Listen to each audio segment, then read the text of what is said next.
Welcome to the top 10 commanders of all time. We ranked every single one. Up to now, it's the top 10.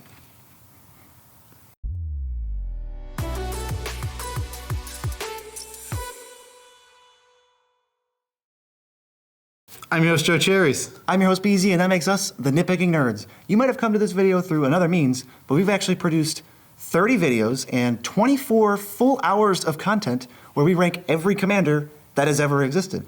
So if you don't want to have the whole thing spoiled or you're like, what? Go check it out, and then you can come back here and we'll have it. And if you like it, subscribe to the channel. And besides, you want to be subscribed to this channel because our subscribers are 10% more likely to have guessed number one correctly. Disclaimer guy here. Only one guy guessed number one right. And I know I wasn't freeze frame because I was shaking my head. Yeah, we had so many guesses for number one. Love it, love them all.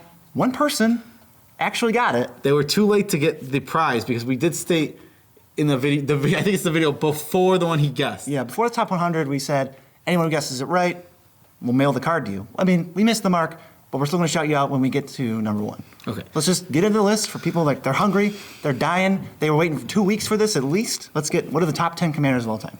So number 10 is Breya, Ethereum Shaper. Woober for a legendary human 4/4.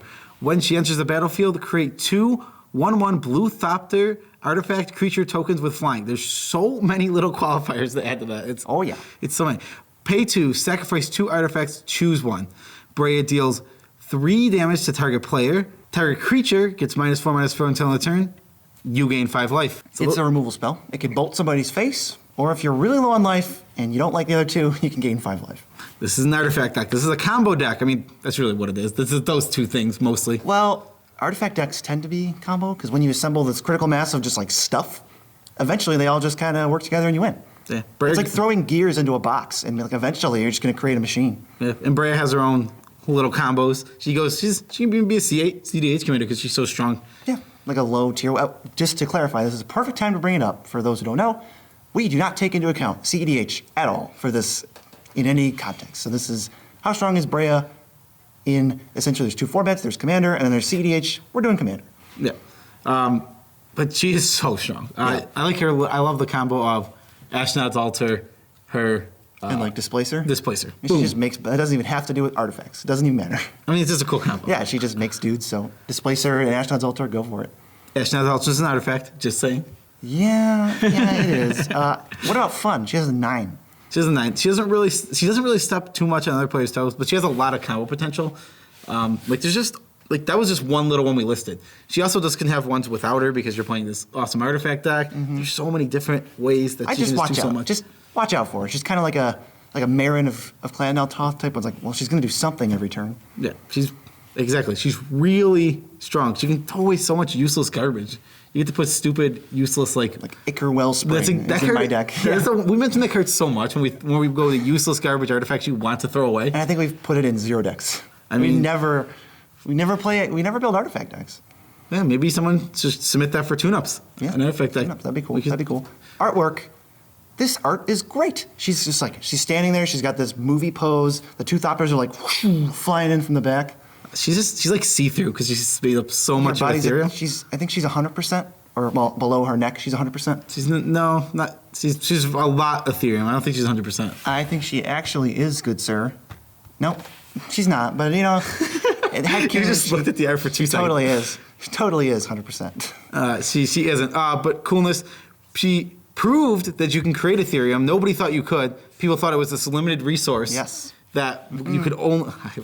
The term limited resource has like, I always think of limited resources or the card. It's just, if I say it's not even related to that. How about Breya? They thought it was this limited resource on the plane where it's like, you can only get it through the means of like, if it's like mined. Okay. But she went to Jund, found some weird rock that doesn't exist on Esper, and was able to create it herself. She used that Ethereum on her own body, which gave her all the powers that she has. Gave her red. Probably, yeah. Probably what you got from Jund. It was a red gem. It is. Just stuck it in her mana cost. She's like, all right, cool. Let's go. How about uniqueness? Does she also have, what's her score? A 7. She loses some because it's an artifact commander. There's a lot of art. can't even count how many artifact commanders there are because there's so many. She checks a lot of the boxes for like, okay, well, you make some dues, you sacrifice artifacts. The things she does, they're simple, but I haven't seen them anywhere. Like Lava Spike, Grasp of Darkness, Chaplain's Blessing. Oh, God. We got there on the last one. I'm surprised you know a card at the top of your head that gains 5 life. And nothing else. This card is great in so many ways. She's number 9. I mean, she's number 10. She's the number 10 commander of all time. Number 9. You were thinking of the next one. Yeah, number 9. I was thinking of Queen Marchesa. She's 1 in a Mardu for a 3/3 Death Touch Haste Human Assassin. Thank you very much. When she enters the battlefield, you become the monarch, which means at your end step, you draw a card.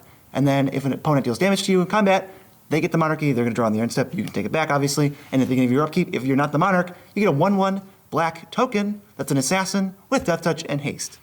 So, this can be a good stuff stack. This can be a control type Mardu, because you're always going to be able to get your cards back. So if you want to play some more one for one removal, stuff like that. It can be Group Hug, because maybe you just want to give out the monarchy to anybody you want. We just did a Planeswalker deck with this as the commander. That was our most recent video before this one. The second most recent? Yeah, second most recent. Yeah, because Annoying Carriage was the most recent. This Monday, yeah, it came out. Yeah. Power. Only a 5. This is I think the weakest for power in the top 10 here. In the top 10, it only has a 5. It's just kind of good. It's going to get you cards. It's card advantage. And it's an annoying blocker that makes annoying blockers and attackers. That's about it, right? Yeah, I mean, there's not really any combo potential there. She's not really offering anything in the way of the deck itself. Yeah, also, if you cast her once, you don't really have to cast her again. You're not obligated. The deck's not, no deck is really built around her.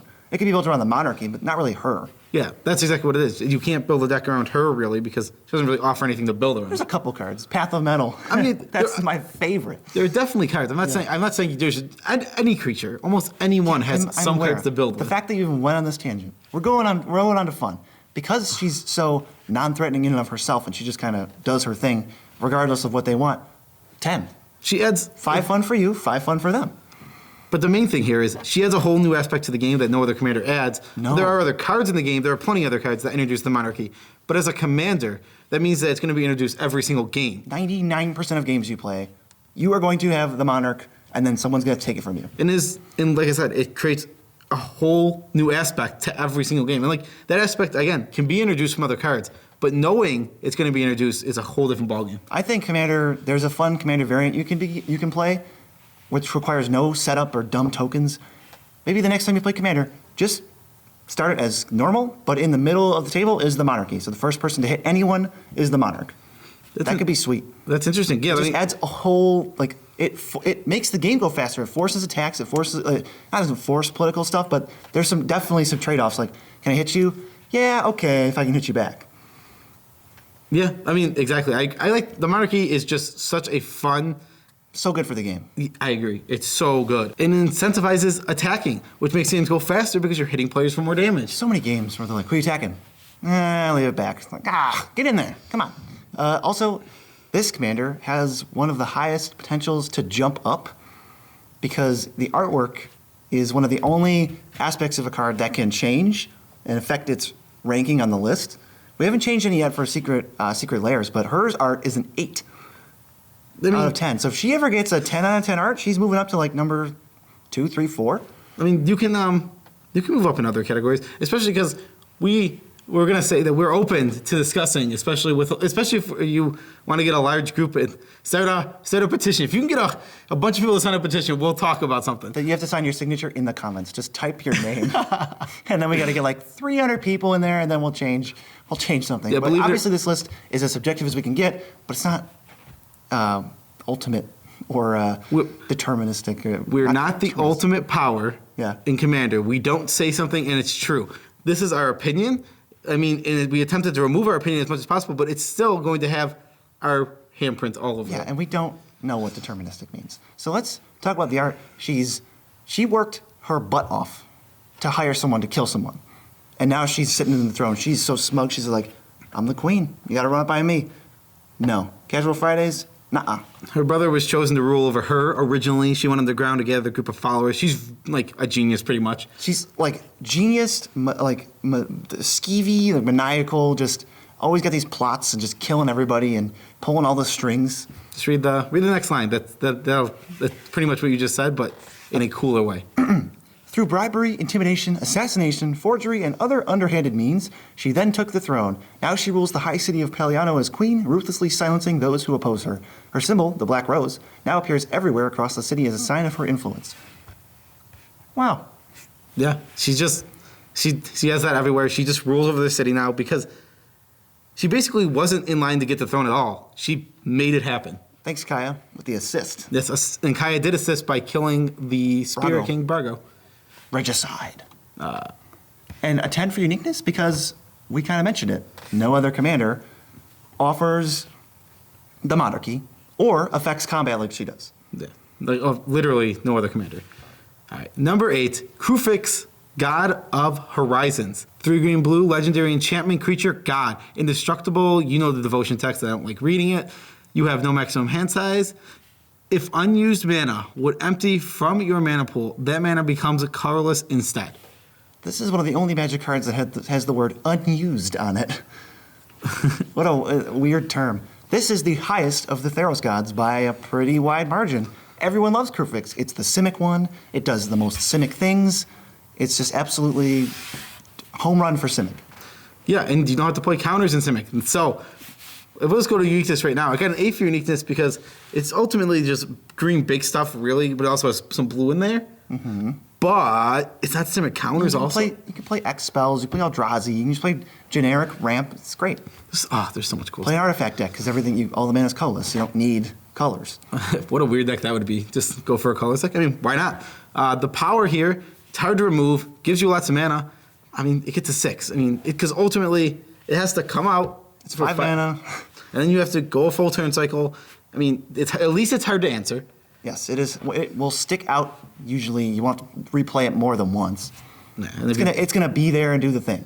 Yeah, and that's what you want. That's all you want out of them. You want them to be there and do the thing. And when we say a card isn't oppressive and doesn't stop your opponents from playing Magic and gives you a lot of Magic to be played, that's how you know it's gonna have a 10 for fun. That's all we care about. This is close. Like, we've put Blightsteel classes in like 2 decks ever. This is like close to the one where you want it. Nope. I said close. I'm out. I'm out too. Yeah, I don't think I put it in, but Not doing it. I want to hate on that card forever. 10 for art. So he basically doesn't have a form. He's just like, he's in the shape of like a 4-armed god, but you can't see anything because he's just Nyx. All the gods, if I might be wrong, but all the gods chose their forms. And he just kind of didn't choose one. He knows about other planes. He knows things that he just shouldn't know. I'm not sure how, but he just has all this knowledge. Well, we're gonna get into how he knows all that. Yeah, and he's just kind of, I don't even know what he is. It's like a formless thing. He's the god of a lot of things. So let's go to coolness. Which is a 10, by the way. All the Theros gods, I'm pretty sure, got a 10 for coolness. A lot of them did. Do you have a blurb to read for us? I do. The enigmatic god has domain over the potential, the distance, and the unseen. In the nebulous terms. And thus he has become the Oracle of Dreams. And he basically can see see people's thoughts and lots of stuff like that. Is that how he knows about other planes? Yes, because of planeswalkers. Elspeth and Xenagos and them? He knows because of he's definitely there's a thing about Elspeth, Kiora, and Ajani coming up. So let's keep going on this little blurb. Cool. He governs navigation, mystery, and the cycles of time, and is the keeper of mysteries that no others are meant to learn. Something he doesn't know is how or why the gods came to be, and he doesn't want to know, he said. Really? Yeah, he doesn't care to know or want to know. He never felt threatened by Xenagos' rise. He always thought if the people wanted him to be their god of revels, ultimately he would just be the god of revels and he wouldn't care. But things that he is afraid of. From each planeswalker, he's learned of 3 things that have made him fearful for his plane because he fears if any of these 3 things came to his plane, they would just destroy his plane. Yeah, done. From Elspeth, he learned about the Phyrexians. They're going to mess you up. Which he worries would destroy his plane. Ajani, he learned about Nicol Bolas. Oh, yeah. So he's Don't worried worry about that. And Kiora, he learned about the Eldrazi.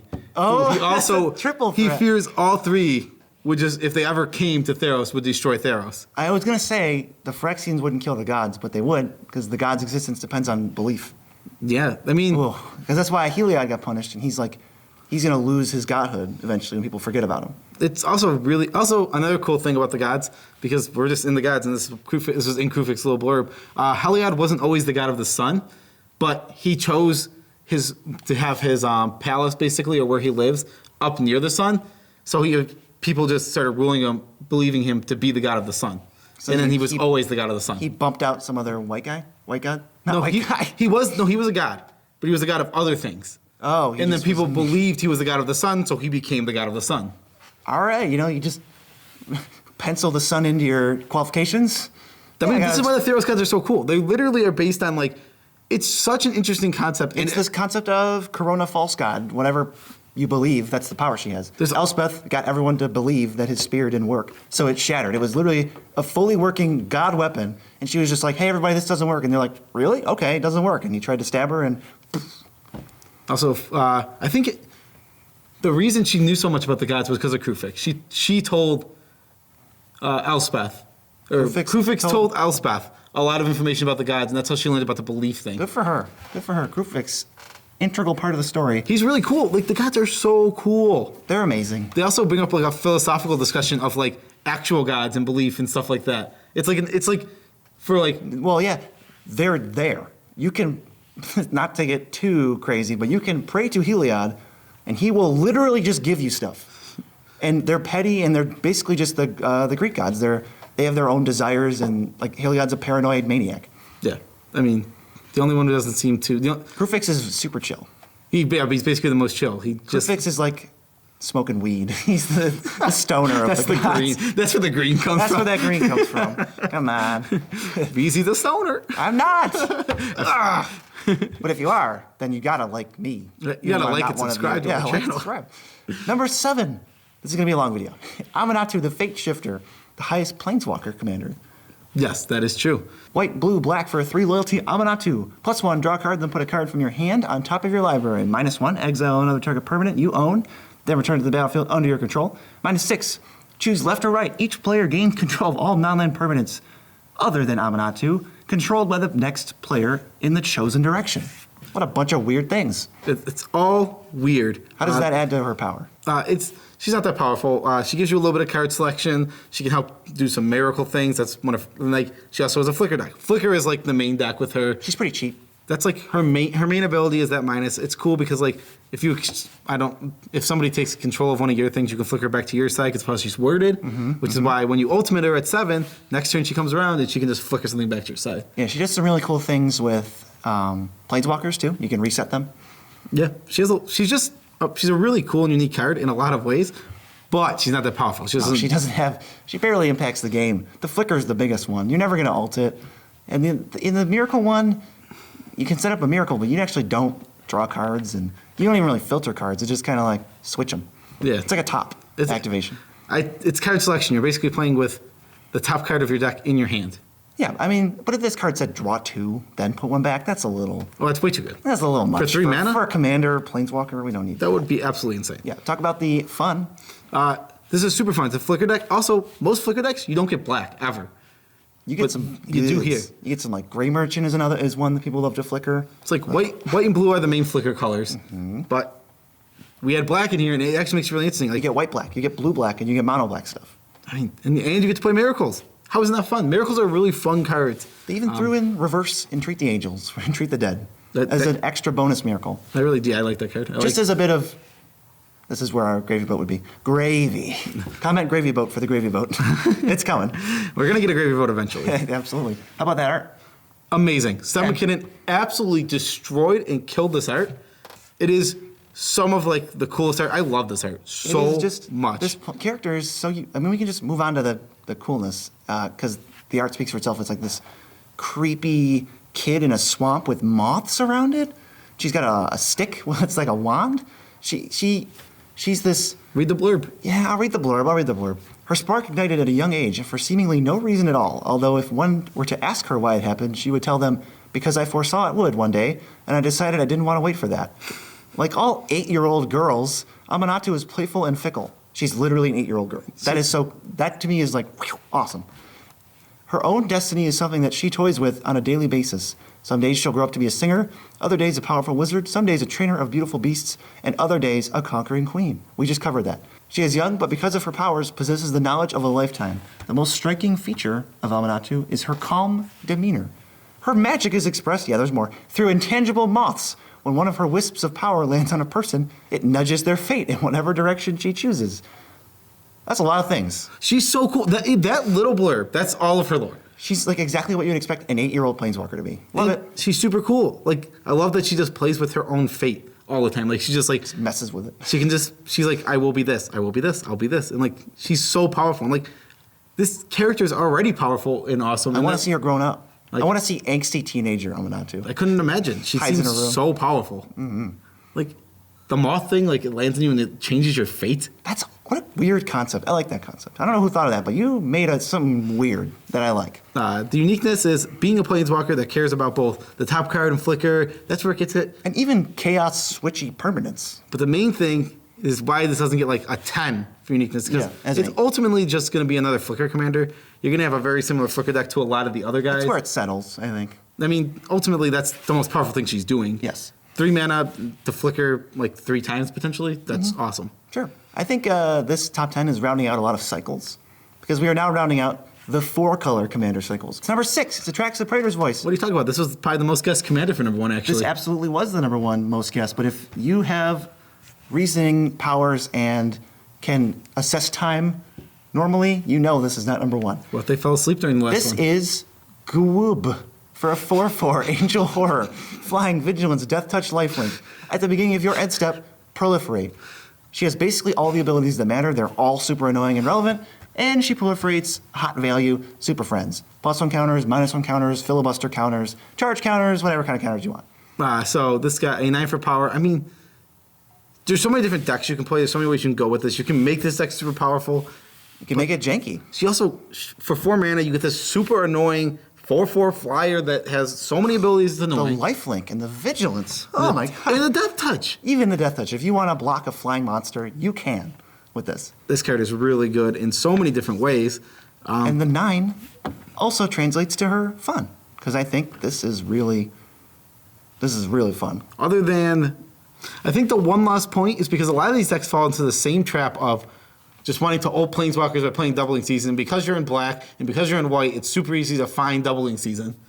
Oh, so maybe the one lost is for you because your deck has less real cards. You got a lot of staples coming in. I don't know. I mean, yeah. I mean, the funniest part about this is there was an exact reason when we made the list, but now that we're double thinking about it, there could be 2 reasons. It could have been 1,000 reasons. That was so long ago at this point. What, 30 weeks ago, not counting weeks we skipped? Yeah. Whew. I mean, and then like 4 weeks, we started that 4 weeks ago before we made a video. yeah. So, the art in this card is great. Oh, it can't get better. Angel, Horror, and she has a little piece of each of the Phyrexians other than Urbrask. Other than the stupid one, I get the art just translates into coolness so well, which she hasn't aided. She's an angel that opposed the Phyrexian attack and the completion, single-handedly protected her retreat, and then I think Elishnorn was like, I like you. I'm going to make you complete. Yep. Basically just forces her to become Phyrexian. Everyone kind of contributes to it. Except for Urbrask. No, he's not even a real Praetor. He is a- sucks. he is a real Praetor. He's so lame. But he's still a All the rest Praetor. of them are like completely backbreaking, and he's just like, I got hers tapped actually. No, Urbrask sucks. So I'm glad he's not here. He'd make this card less cool. She's amazing. She marks the final victory of the Phyrexian conquest on Mirrodin, her creation, I guess. Yes. I don't know who, probably the Phyrexians said that. I don't think the Mirrans were like, we're done. That's No, it.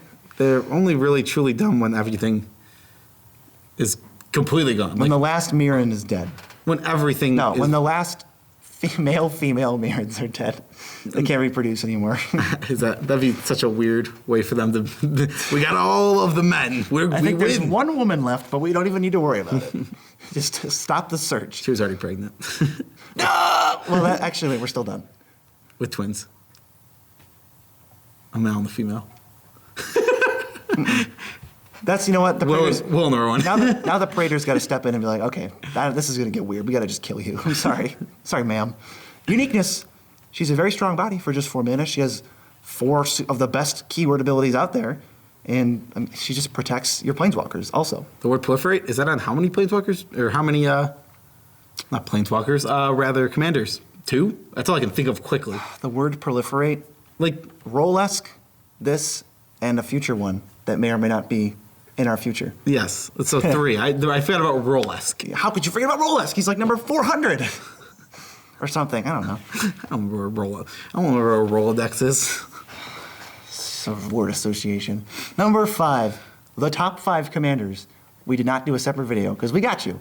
We got you. We're not about to skip a week and then make this 2 videos. It's Marchesa again, but she's the Black Rose now. This is past version. This was the first Marchesa. One in the Grixis for a legendary creature, human wizard. It has Dethrone. Other creatures you control have Dethrone. Whenever a creature you control with a +1/+1 counter on it dies, return that card to the battlefield under your control at the beginning of the next end step. And if you don't know what Dethrone is, whenever that creature with the throne attacks the player with the most life, it gets a +1/+1 counter. She fuels herself. She can go right away. She protects herself if you put a counter on her. This deck, I've found the modern counterpart to this deck. Do you know what it is? No. This is the Grixis Death Shadow of Commander, because you actively need to make your life never the highest. You always have to pay life to get yourself down, so that you always get dethroned on somebody. And do you know what the best card for that is in this deck? Anything that pays life? Necropotence? No. Oh, Unspeakable Symbol? Unspeakable Symbol. It's just Yeah. like the best, most like, it puts a counter on something while also making your life lower to keep the throne going. Yeah, it's absolutely perfect for this. 7 for power. This effect has haste. You need to get your life low. It's so easy to do that. Play Marchesa. The creatures you have out, they get the benefit from it. Right away. And if you have a sack outlet, you can get all them back for any ETB effects again. Yeah, and if you just put a counter on Marchesa, she's coming back. You can put counters on their stuff, gain control of it, and then kill it, and then you get it again. This would actually gain all 3 points, if not for one thing that made the thing that. Do you know what wording on her you could change to make her a 10th A of power? 10? What? I mean, it's super easy. Make her a 20/20? I don't know. No, just take away the end of turn. Oh, you just Yeah. return to the battlefield right away? Yeah. Yeah. It's so busted. It's absolutely completely busted. That might even be on this list. It might be banned. I don't know. That's so stupid. Oh yeah, it just goes infinite with any Literal ham sandwich. undying any undying card. It just goes infinite. I mean, anything. It's stupid. That'd be so. All right, so good. she's got 10 for fun, though, because that's not what the card says. This deck can do anything. +1/+1 counters. Active treason, steal your guy, sacrifice it, get it, dethrone, competitive, like whatever you need to do. Aristocrats is the main thing you do with this deck because it does. You want it to be sacrificing, so you're Go going to wide. put a lot of Aristocrats, a lot of Blood Artist type effects. That's the kind of deck most of these decks are going to end up looking like. How many black cards? Like, how many black commanders are like, yeah, play +1/+1 counters? Not very many. Not very many. You just get this whole extra. And red, too. What is and it? blue. Might as well- What am I talking about? Green, white is the +1/+1 counters. This is just like, what's going on? Huh? Well, I mean, green blue is also +1/+1 counters. Blue does not fiddle with +1/+1 counters by itself, really. I guess when it's paired with green. That's what I'm saying. Yeah, Okay. green is the counters part. Blue so- just says draw card at the end of it. We might as well talk about uniqueness really quick. Got an 8. The 2 points that are lost is because it is a lot of aristocrats. It's very aristocrat-y, and you're still ultimately. I know it's really cool that you're working with the +1 counters and all that stuff, and that's the uniqueness. But ultimately, you're just sacking creatures to get effects again, and Yes. it's something that we've seen it a lot. Not again. It's still an 8. It's still extremely high, but that is where we're losing the points. We talked about how awesome Marchesa is for coolness. She's this conniving, crazy person, and now in this iteration, she's on her way trying to get the throne. She's not even crazy. She's literally just a genius who knows what she wants. I mean, she's pretty crazy, I would say. like a psychopath. She obviously doesn't care about laws or rules or morals. That's kind of crazy. I would say that's a crazy person. I mean, maybe she did at one point. Maybe she got pushed to the edge. I mean, I don't know if she's crazy. Wait, making up lore for her? She invited a guy over, poisoned him, face in the soup. Dead guy in the soup. Yeah. I don't know who she killed in that, but that art tells a little story, and that art is also really good. The art is so good. She's just like, you're dead. And he's like, oh no. I really like that in between this art and the other art, she got a new hairstyle and everything, but she still looks. You can still tell. That's her. I like it. Like she has like long, like curly and like hair. In Yeah, this now one. she's like, I'm the queen, and I'm gonna mess you up. She like straightened it. Yeah, this one she's like, don't mind me. I'm just putting guys in soup. Yeah, we can't. We already told you why she's cool. Yeah, I mean that'll do it. That'll do. 2 Marchesas in the top 10. Marchesa, the #1 character in all of Magic the Gathering for Commander. Yeah, apparently. Not particularly close, I guess. I didn't expect that to happen. There's only 4 left. Can you guess one of them in your head? Do you know what we haven't covered yet? A lot of people's guesses are still up. Let me tell you something. All 4 of them are black. Is that true? I didn't even think about that. The last one was black too. Whoa. So the top 5 all Top have. 5 commanders are all black. What was? Just giving out little hints. What was number 6? Not only black, they're What was not number black. 6?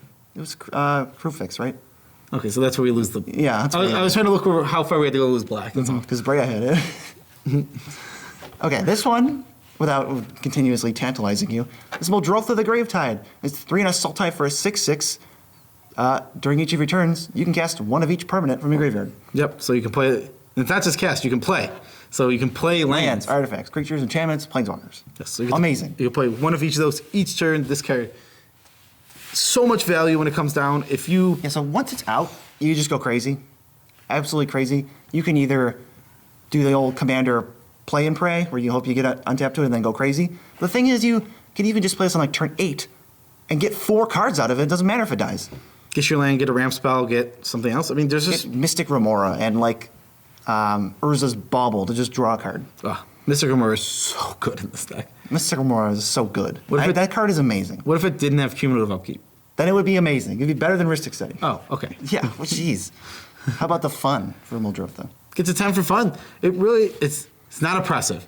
It's not making anyone else not have fun. You're gonna have a ton of fun consistently playing stuff from your graveyard. Yeah, it's a 6-mana thingy that you maybe 50% of the time have to untap with. I don't think that's oppressive to anyone. One of the weirdest things you can do with this is put Mystic Stake in your deck. So when you want to cast, you can cast all your other stuff from your graveyard and then do your creature last. To hold up protection? Yeah, it's just a weird random thing you can do. Yes, you can do that. It's just That's a lot of mana, sir. I know. I've seen it before. That's why I said it. It's a bit pricey. Might as well make it Frilled Mystic so it's even harder. Yeah, might as well. 1 pip harder. The art. You got murky water. It looks like a swamp just sort of came to life, and there's like a house in the water. I never even really noticed that. It's a temp for it. It looks It's so cool. so good. It's a creepy elemental lurking presence. I love it. It looks and has all the elements of green, blue, and black. It just looks like a Sultai creature. I can look at that and like tell you, oh, that's probably a Sultai creature without the card, just the art. It also like has all the colors on it. It has like blue, black, and They like green. doing that. They like just putting the palette. Just it's only the colors it is. I mean, I don't really have a know problem. how It's just weird. I don't know how mana manifests itself. So In like literal pigments. yeah, like, I don't. No, yeah, I don't think it does that. It does some. It does it at some points. Yeah, on To Magic some- Arena. Care to talk about the coolness? The coolness, very cool character. Got a 9 for coolness. It doesn't have a ton of lore, but it was created by Multani. Awesome, badass name. I mean, Muldrotha? No, the Gravetide, not Muldrotha. No, Muldrotha. The Gravetide. Would you mess with someone named Muldrotha? It just sounds like a dumb person name. If a person was named Muldrotha, I'd be like, all right, settle down. I'd have to find their parents, tell them to just cool it. Okay, if a person was named the Gravetide, I'd be like, I'd have to find their parents and tell them to cool it. No, I just wouldn't. I don't want to interact with that person. That's not a sane person to me. Even if it's not their fault The Gravetide. that they're named the Gravetide, whose name starts with It's the. a female. How is it? It's an elemental. Muldrotha is very clearly a female. It says so on the card. That's what I'm saying. It's like, but how does an elemental have any gender? I don't know. Does it have a little elemental JJ? They could have put Muldrotha on the International Women's Day Secret Lairs. What would that be? What would that be? It would be Emrakul, Muldrotha, like The things that shouldn't have genders but do. they just kind of do. There's so many more. Like, I don't really need a gender for Muldrotha to think it's cool. It doesn't matter. You give it one. For me, it's like it's all elementals. I it's never. not like I don't relate to Ulamog because he's a guy. I don't go like I see myself in him. Because he's not a guy. It's an alien. He also doesn't have a gender. I don't care. You're not going to convince me that Ulamog. If Ulamog has There's a little a little Ulamog, little one more tentacle. I don't Extra care. vulnerable tentacle. Okay, we're so far off topic. Uniqueness. Wait, we're not talking about genitals? Oh no, this is Muldrotha. Yeah, You know, Muldrotha, Yeah. who does not have genitals, as far as we know. as far as you know. Only one line of text, but it's a doozy that gives you a lot of freedom to build around. What is that? What is the line of text? Any permanent. Any One permanent of each. That's like, oh, do you want to be the artifacts deck and have an amazing artifact every turn? Do you want to spread it thin? Do you want to play enchantments, enchantress, whatever? You do what you want. And I feel like even a bad version of this deck can be so good. Flicker Muldrotha, and now it's a new identity. It has no previous memory of the cards you put in, so do it again. Oh, there's probably ways to go infinite. I don't know them off the top of my head, but I'm sure she has some cool infinite combos. Deadeye Navigator. We I mean, did it. I mean, I don't know what the combo is what I'm saying. Deadeye Navigator and anything. Deadeye Navigator. Like Deadeye Navigator and like Lotus Petal plus any other way to make mana that's not an artifact. You did it. I don't know. I couldn't think of anything. That's easy. Blood Pet. There you go. Blood Pet. We got there. Okay. We're on number 3 now. Number 3 is the Scarab God. The highest ranking god. Officially. All the gods. 3 blue black for a legendary creature god, 5/5. At the beginning of your upkeep, each opponent loses X life, and you scry X, where X is the number of zombies you control. Pay 2 blue black, exile a target creature from a graveyard, create a token that's a copy of it, except it's a 4/4 black zombie. When the Scarab God dies, return it to its owner's hand at the beginning of the next end step. Holy crap, that is so many things. It's got a 7 for power. It just kind of does what you need. No commander attacks. If it dies, it's coming to your hand. Sure, they can exile it, then you just go to commander attacks, and it costs 7. How many times is the thing going to get exiled? Especially if you play stack outlets, basically never. Yeah, not No fair. commander attacks, we're saying. Upkeep, fix your draw. Drain your opponents for 3 or 4. Graveyard hate plus ETBs plus dies on a 4/4. Instant speed. You can play this deck as self-mill. Again, ETBs are great. You don't even have to play your own creatures. You can just Mill them. You can mill other players and then take their creatures. There's a lot of sweet stuff you can do here. Yes, it lets you do whatever you want, and it's doing it while being the most fair, like salt of the earth commander mid-range card. It doesn't bully anyone. It's just like, I'm gonna make 4/4s that are gonna enter the battlefield. I'm gonna bury you in card advantage. This card's really good though. I remember BZ hating when I played this card every time. It's so annoying. It's so good. It's just like, I can't even be mad. That's why I think that's what makes me mad. It's like, he paid 9 mana for a 5/5 and a 4/4. How mad can I be about that? The thing that is so good about this card is you get to play this card, and after you untap, you just get to hold up everything, and just you're gonna have enough value out of him to eventually win the game if nobody stops you. Yeah, you can snowball and actually win off of this. It's like one of the only gods where you're like, or one of the only commanders where you can just kind of put dudes in play and get there. But it's still so fair. It's still so only a 7 fair. for power. This card is like the epitome of fair magic. Yeah, and it's a 10 for fun because, like we said, it's not oppressing anybody. You're not oppressed by the Scarab God. No, you're definitely not. And the art has a 9, I would say, because he's got the weapons. It looks like a scarab literally crawled over the back of some dude and just chilled there. I'm not a big fan of that part. I love it. It's so weird and cool. There's an army of people in this crypt or cavern or wherever they are. This is one that would have got less fair. But no. I'm remembering why I got a 9 because the invocation art's really good. Mm-hmm. I mean, though the invocation can be kind of ugly. That's the one where it's walking out of, basically walking out of wherever he is in this one, the original. Yeah, the art itself is really good. I love both of them. The Scarab head is really weird to me. I think it's great because all of them are like that. This doesn't make it that Like weird. the Locust God, it looks like a locust literally just perched on, and that's awesome to me. And the Scorpion God is like a scorpion's on its back, kind of, and the tail comes out. Look at the Scorpion God's so weird. Look at him on the Hour of Glory. Oh, Taking a prom picture with Ronus. giving Ronus an uncomfortable massage and looking like. And we know Ronus is a guy. Ooh. We don't know the gender of the Scorpion Gods. Are we sure? Yes. I don't know. I don't. He actually is. The Oketra, Hazaret are the girls. Everyone else, and Bantu's a girl. Okay. An alligator face. And boobs. Bantu in the next National Women's Day. Alligator head, whatever's going on. To clarify, We're not hating on that. I'm not hating on International Women's Day or Magic the Gathering or women. I love those 3 things equally to like where they should be. I'm just teasing around. I mean, it's just For those who don't know it. It's more of like there's so many. We're making fun of things that have gender for no reason. How about that? Yes, we are. Gods are weird because they're just. Giving them genders isn't even that bad. It's just it comes off. It's like, oh, look at this. This is Bantu, alligator lady with boobs. It's like, why does that alligator have boobs? Alligators don't have boobs. Coolness.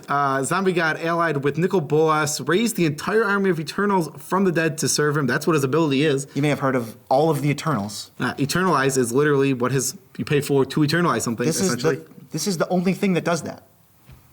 This is how Bolas got the army. Yeah. He paid like 1 million mana. He's going to scry so many times. I mean, that's a good thought for to think how powerful Bolas is and how much mana he can just use. That is a cool thought. Because like he made this thing that is just generating and using all this mana to create an army. Because the magic all takes mana on the plane. So he's using that much mana, like realistically, and it's a ton of mana. Like world-altering amounts of mana. But for uniqueness, we already talked about it. It's creature stealing, graveyard hate, mill, self-mill, scrying, zombie tribal, commander tax, not there. This card does it all. Totally deserving of number 3. Yes, awesome card. And we're gonna go right to number 2 now. Yeah, because without a this tangent. is going to be a long one. This is another one that was predicted for number 1 a lot. Yeah, and somebody missed. You were close. It was So number 2. close, because Yawgmoth, Thran Physician, is our number 2. And I'm sure like 2 guys out there are like, oh my god, I know what number 1 is. There's a bunch of people who were just like, come on, mine's still in. Mine's still in. Mine's still in, Oh, mine's no! still in. All right, Yawgmoth is 2 and a black for a 2/4. Human Cleric, protection from humans. Pay 1 life, sacrifice another creature. Put a -1/-1 counter on up to 1 target creature and draw a card. Black, comma, discard a card, proliferate. Choose any number of things with a counter, and then give them an additional one. This is what we were talking about when we said we know one more that proliferates. This card is so Oh my god. good. I don't know if you ever played this card, but it's so good. It's pretty decent. I've played this with like barely any synergy, and I felt amazing. I mean, if you have any tokens that are disposable, if you have any creatures that are disposable, you get to draw a card off them. You lose virtually no life because it's increments of 1, which is so little. Yeah, you're playing tokens, you're playing aristocrats, you're playing proliferate matters, which means planeswalkers, artifacts, enchantments, black market, whatever you want to do. This gives you so much versatility. He just kills creatures, he draws cards, he gets creatures in the yards, he's a sack outlet for free, he can combo with undying creatures. This requires no mana. You start at 40 life. Didn't we have an awesome janky combo with him? I remember. We did, and I don't remember it, and that sounds like a tangent. We're gonna skip that for the last 2, I think. Okay. How about that fun? 9 for fun. I think he loses 1 point for being in mono black. You end up playing the Cabal Coffers deck still, which can be boring, and ultimately your Demonic Tutor ends up getting Cabal Coffers early. But also if you build your board out, you're sniping all their utility creatures early. But that's like why always for free. But that's why it's a 9. I mean, it's a 9. That's what I'm saying. That's that plus the mono black trouble that gives you less fun. Yeah, a little less fun to be had here, but it's still a ton of fun. This card is so cool. There's no shortage of magic to be played for you. You don't even have to have a ton of card draw in your deck because he draws so easily. Every creature is 1 or 2 cards, or 3, depending on how many tokens it makes. Like Ophiomancer in this guy. Oh, yeah. Yeah, what if you could draw, what if Baleful, was it? Not the Baleful, the Black Baleful. Baleful Strix? No. Baleful, Bane. I know what you mean. Baleful Force? There you go. Is that what his name is? They completed the Force cycle. Yeah, Verdant Force. It says Baleful Force. Draws a card in everybody's upkeep. That card sucks because it's 8 mana. This is 4 mana, and that card is 3. Tangent! How about the art? but that's a cool combo. Yeah, it's just the thing. Art 10. Love this. Such a 10. Okay. Resounding 10. Everything about it is like represented. He's a young Yawgmoth. He's scheming, doing his thing. He has a symbol for Phyrexia on his belt. He's still like a physician. He practices eugenics because he's insane. Yeah. He's a psychopath who just doesn't care about anyone or anything except himself. Such a black character. I love how. Nope, tangent. Not going on tangents. All right. All right, I stopped myself Video's there. under an hour, maybe. Coolness. I mean, Yawgmoth is one of the strongest and most iconic villains of all time. I mean, It's Bolas and him.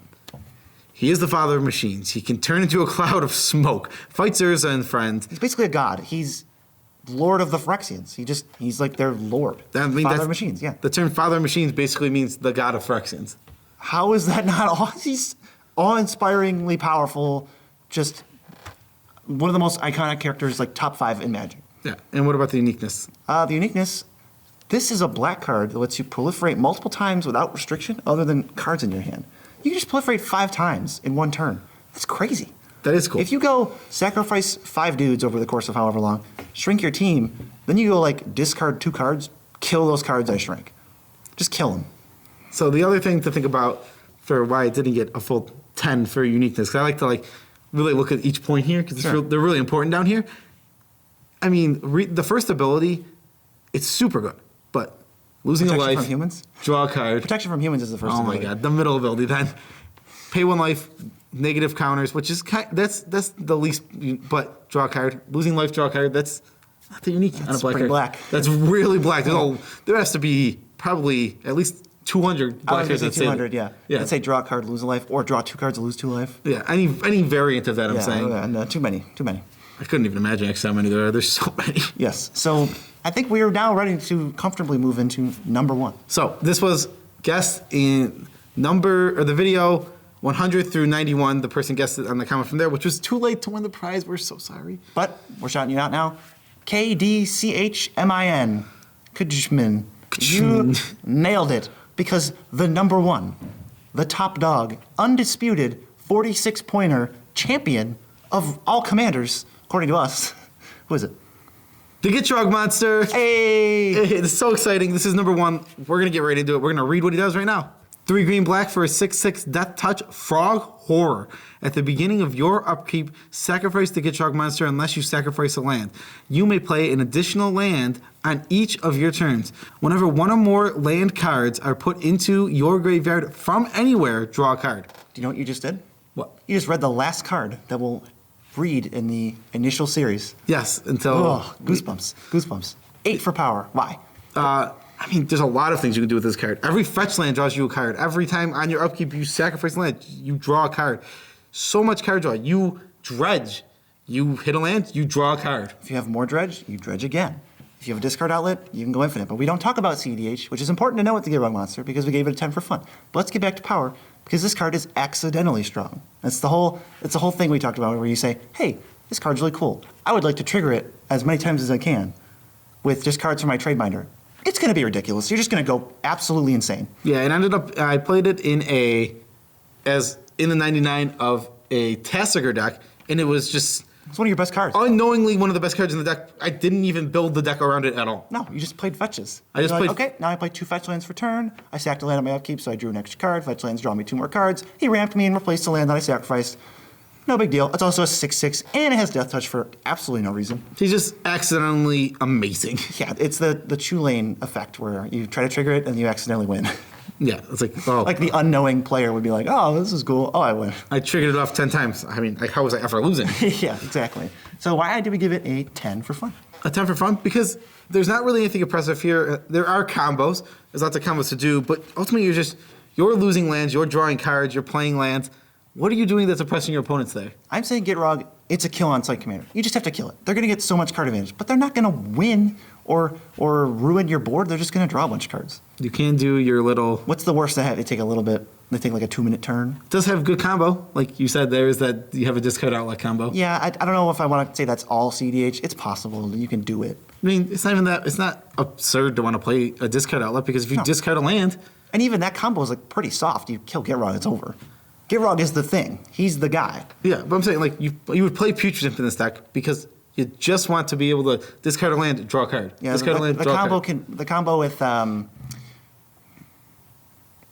what's that land? I don't know. There's a dredge 2 land. You discard it with Putrid Imp, and then you dredge 2 in response. Draw triggers on the stack now because you probably milled a land, and you discard it off its own draw trigger, dredge it, hit a land, you just keep. Oh, I didn't even mill your whole deck. Yeah, that's really insane. Yeah, stack more salvage because I'm smart and I know things. Yes. We can move on to the art now. The art. It's a 9. It's a 9.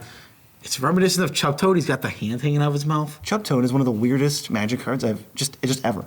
Just Yeah. absolutely ever. What is happening? It's got Bushido 2. There's a children's rhyme on it, and it's got a fist hanging out of its mouth. And it's a 1/1. Who did it eat? It's a weird card. Regardless of any of that. Well, that applies because this thing it's like that all to me applies to this because Gitrog Monster actually is like a children's cautionary tale too because it's real. This is like in the town nearby, people like feared this monster and they like told their children not to like. Did they? No, there's no children, was it? Yeah, they did. They told their children to stay away from like the Black Lagoon because this has got Hypnotoad vibes because it hypnotizes people if you look in its eyes, and it's a frog. It has to be a reference to Hypnotoad. How could it not? It's so specific. Why would it randomly hypnotize people? What does it need? What does Gitrog Monster gain? That's not even on the card. It's not like it gains control of creatures. It just plays extra lands. It cares about lands. It's got Creature from the Black Lagoon, Hypnotoad, Chub Toad.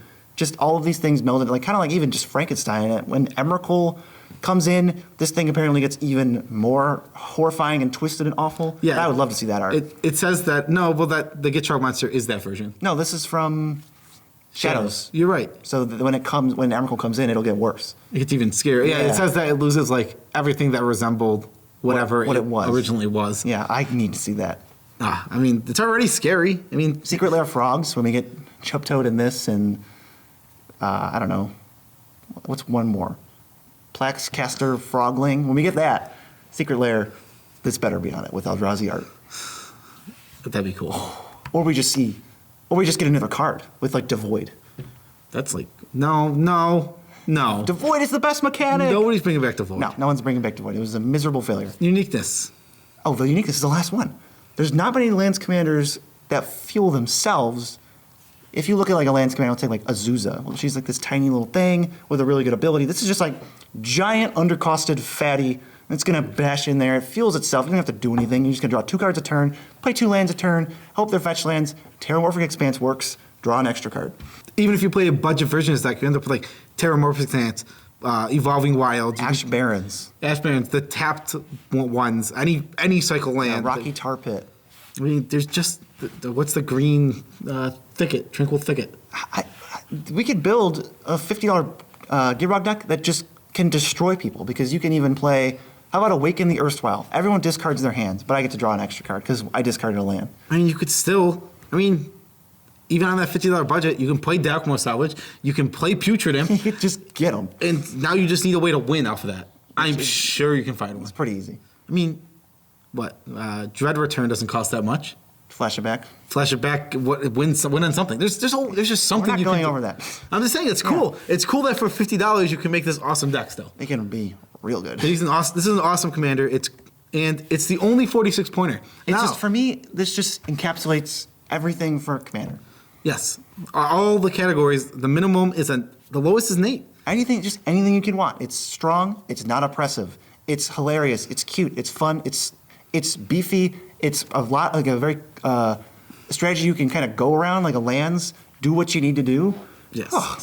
And I mean, this is just the end of the list. This is it. The list is over. Well, Yep. Keep in mind, we still are going to update for every set. So theoretically, Gitrog could get bumped by something in Throne of Eldraine or Theros. Yes, we've intentionally avoided, because we wanted to talk about this as if it's number 1, because it is number 1 right now, until we put in the new ones, which it probably will still be number 1. I can't. It's going to be pretty tough. It's hard to beat. Especially because I know all the legends, and I don't know. We can go over, but I don't think anything is going to beat him. I don't think so either. But we want to talk about everything as if it was in that spot. But we're going to do all a review thing. We'll talk about where it lands. We'll talk about all from that first. stuff. Maybe we'll do like what's it above, what's it below. Yeah. Just for reference. Yeah, what it falls right in between. This is the video. Oh my goodness, this is the last of this series. That's insane. We did it. We actually did it, because we did part 2, and it was like 56 commanders because it was an awkward. We had to make the numbers right. I was like, I really hope we finish it because this is cool. But man, it felt like we were never going to finish. But we finished. That was like 4 months ago. It's crazy. That was more than 4 months ago. It was so long ago. I was thinking, doesn't matter. Doesn't matter what I was thinking, because that's tangent. This video was made possible by our 42 patrons. How many patrons did we have when we started this? Like 4? We have 42 now, and we're so close to that underwater box opening of Dragon's Maze that I'm going to hold on to the dream of forever. I mean, it's going to happen. But if you're thinking now, I can't support Nitpicking Nerds Monthly, that's way too much for me. You can tip us virtually in the virtual tip jar, which is virtual and a tip jar, on buymeacoffee.com, which we have now in school. It's in the description below. If you're thinking, Nitpicking Nerds, I don't have extra money. I don't have disposable income except for magic. I'm trying to buy cards and decks. How am I supposed to support you and buy my own decks? Don't worry about it. Go to TCG Player. There's a link in the description. Use that specific link. Navigate wherever you want. It's going to start on the Gitrog monster because he's number 1. We won't spoil it in the description, though. So just go there, navigate to whatever, click to the booster box, click to the packs you want to buy, click to sleeves, get them, buy them for a normal price, and then we just get some of the kickback on the order. It's great. I don't want to say it. It's over. It's over. You know. You now know. I mean, it'll still be exciting when every set comes out. It's like, ooh, who's the highest? Who's the best of the set? I don't want to say the final words. Should I say it? I'll say it. No, I got to say it. I have no aversion to it, yeah. Yeah, I'll say it. Peace out, Tribe Scout.